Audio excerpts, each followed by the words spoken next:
All right, boys and girls, we're on the best route in the game because it has the best music ever as well. Route 209 is just my most favorite place and makes me feel super nostalgic. Also, remember to hit that like and subscribe button too. Yeah, it was nice for about 5 seconds until Donald here decided to jump right into a battle against this ranch person who clearly belongs in Texas and not in a Pokemon game. Sorry about that, boys, but I had to use the bicycle to climb up that annoying mudslide, and there's nothing I could do to avoid this battle. She only has 2 Pokemon, though, and then we'll be in Salation Town where the daycare center is. And I see we now have the ultimate fighting type move on Infernape Donnie, thanks to your training. Close combat is one of the best moves you can get, but it does lower our defense stats by a lot, which is kinda annoying. You gotta use that move when you know you'll get the one shot, basically. Yeah, that's the way to use it, or you can pair it with moves like Reflect and Light Screen, which you should teach to Metang too. It'll definitely help us in the next set of gym battles we'll do, and the Elite Four as well. When Jizzy Joe Biden arrives on the scene, we actually get useful information from him compared when to Joe is here, and all he does is bitch about any guests I invite. I miss David, and he was a gentleman to us all. Yeah, and in this episode, I think we'll be able to make it all the way to Veilstone City and take on Maylene. And for those wondering, the next series will be Pokemon Scarlet and Violet. We need to finish those games because it just has to be done even if they're gonna be glitched to shit. Obama over here spoiling shit, but there we have it, I guess. He's leaked it now, so yeah, we'll be heading back to Paldea, and I guess Bush can actually be the one to play that messed up game because I definitely won't be. I have played them both before, Donald, and it's much improved from when you played it last. Just trust me, it'll be really fun for the viewers and everyone else to watch. I can't wait to play those games either. But we're still in the Sinnoh Region right now, so we should be focusing on this game. Donald, why are you just barging into these random houses? This city, or town I should say, is one of the most pointless places in Sinnoh, unless you're into breeding Pokemon. Other than that, there's nothing for us here, saying that you could go catch every letter of the unowned Pokemon if you want. Absolutely not, Jizzy Joe. We don't have time for that shit and whoever uses them anyway. I doubt none of viewers have but talking of them. I'll be asking the community question for part 9 here of this series, so I want everyone to go comment which Pokemon type you think is the best. Boys, I just realized I had the infinite repel turned off all this time. Well, now we can spend our money on useful items like fucking revives, which I still barely have any of. This game is a joke when it comes to healing items, you know. In any other game, I'd have full restores by now, too. Veilstone City has that big department store, though, so we can go splash our cash there and pick up cool items.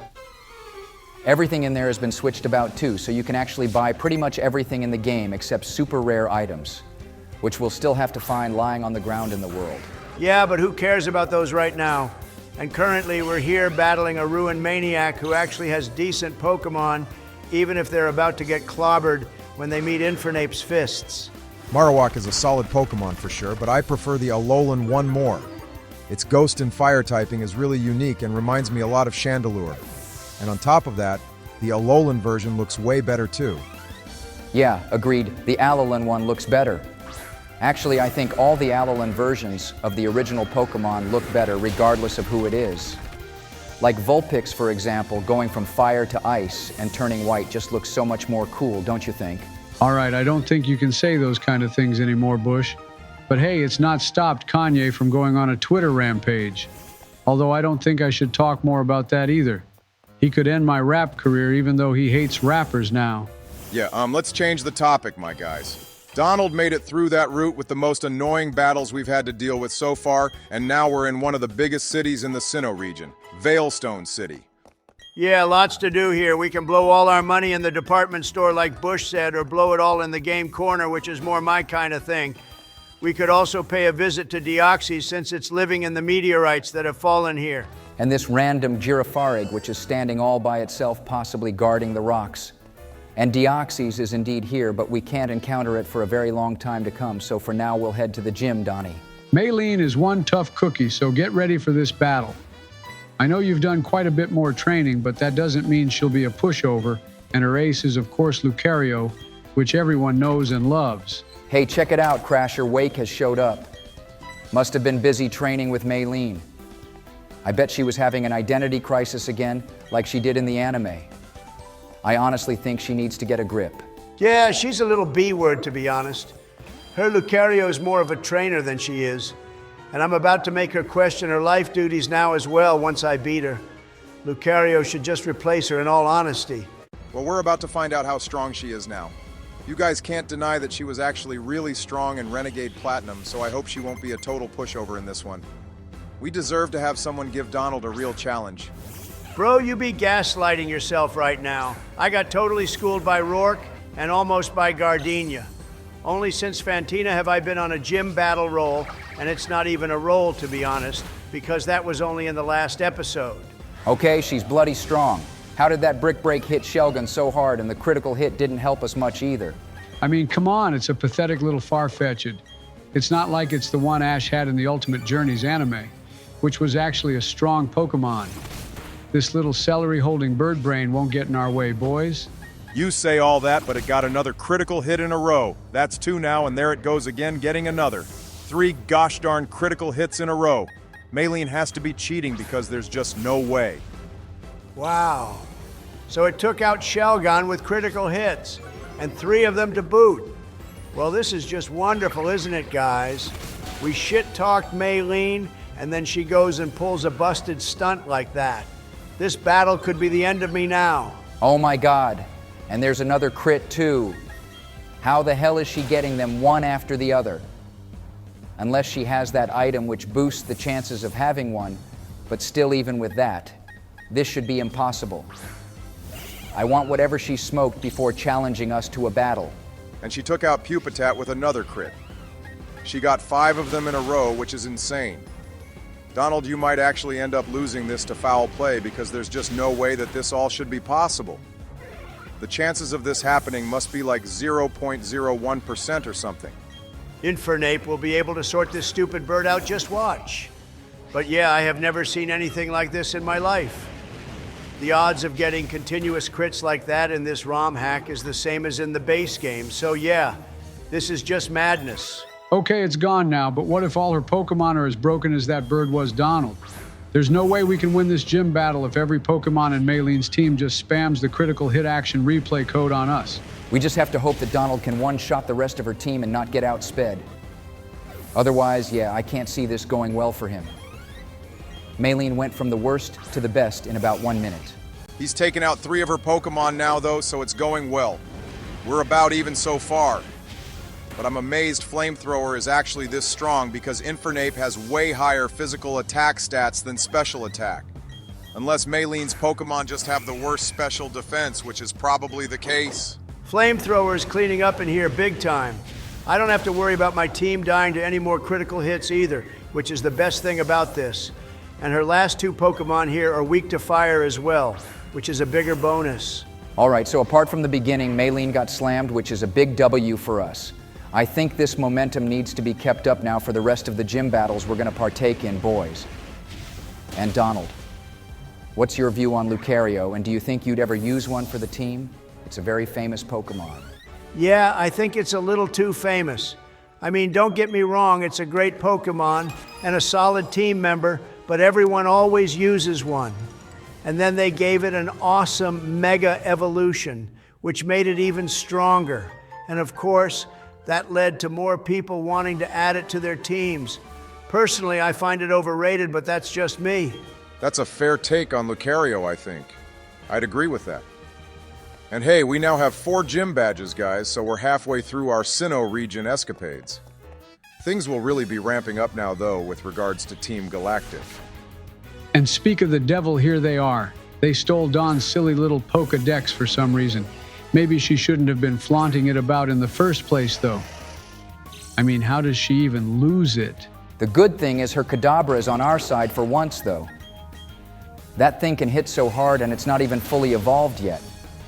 Either way, I'm confident she'll be a better partner for us than Barry, who was absolutely useless and got his whole team wiped out in the last episode. And there it goes, already getting knocked out to Skuntank. At least it one-shot that Weezing, but as we all know, Kadabra has very bad defense stats. Even worse than Magikarp, I'm pretty sure, which is saying something. Seeing Dawn with anything but a Piplup is really strange to me, though. I mean, she's known to be the Piplup girl, but here she is using Torterra. which is still an awesome, strong Pokemon, but it doesn't suit her at all. She needs that cutie pie Piplup back. She's brought out the wrong Pokemon, though. Golbat there will take her Torterra out soon unless we deal with it, Donnie. Maybe she isn't as smart as we thought. And also, I thought it would have been cool for Dawn to focus on contests in this ROM hack like in the anime. It would have been a cool story arc for her. And now she's decided to attack us with Earthquake even. And her attack didn't even affect Golbat, so what even was the point in her using Earthquake like that? Yeah, currently her strats are room temperature, IQ ones, and I'm not very impressed to say the least.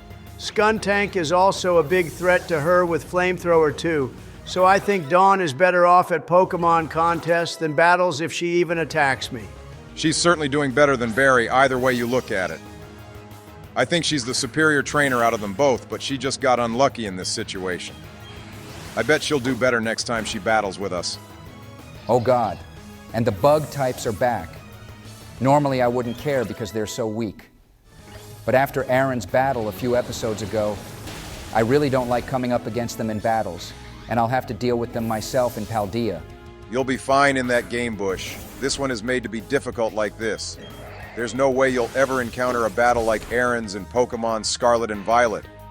The games made by Game Freak themselves these days are so easy, and it'll be your first Pokemon game as well, so we won't want to throw you in the deep end. Yeah, we only throw Obama into the deep end because watching him fail is so funny.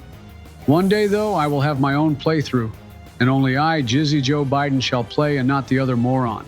These bozos got slammed, and at level 48, it's time for our boy Matang to hit its ultimate form Mega Evolution aside. Metagross is one of my all-time favorite Pokemon to ever exist. And if you don't like it, then you're no longer my friend and I will disown you. You can't disown something that doesn't belong to you, Donald, you fool. We're your friends, and you're lucky you even have any, to be honest. As acting president as well, we're the best you're gonna get. Without us, you'd be lost, to be honest. Damn straight Obama do be speaking facts. And yeah, we could have made a joke about what Donald said, but we won't because we're mature adults who take things seriously now, isn't that right? The real reason is we don't want to get in trouble, but anyway, let's celebrate this moment right now. We learned Hammer Arm 2, which is an awesome fighting type attack for Metagross. That move will come in handy for sure since our base attack is so high. Plus, that move itself does a lot of damage too. And hey, with that all wrapped up, how about we start ending this episode, boys? And tell the viewers to hit that like and subscribe button too. We also release videos early for channel members, so join if you'd like early access. Hang on, our man looker has showed up late again after we just beat the grunts, and he's looking around their base for anything suspicious. Now, if you ask me, owning the biggest building in Sinnoh and being the evil team running the place sure is more suspicious than this random warehouse. At least we picked up the move for Fly, which is no longer a HM in this game, since we can actually use the Poketch Watch thingy to summon a Pokemon to carry us to cities and towns we visited already. Pretty sad it took them this long to get rid of HMs, but I guess it's progress. And none of you have even noticed. We have another new member on the team as well, kinda. Because we don't care now, thanks for watching everyone, and see you all in part 10, where Donald will be making his way to Pastoria City and taking on Crasher Wake for the 5th Sinnoh Gym badge. We have a long-ass route to get through before reaching Pastoria, though, and we still need the TM for Toxic, which Donald keeps forgetting about, too. There's a time and a place for everything bushy-wushy, and this isn't it, so there.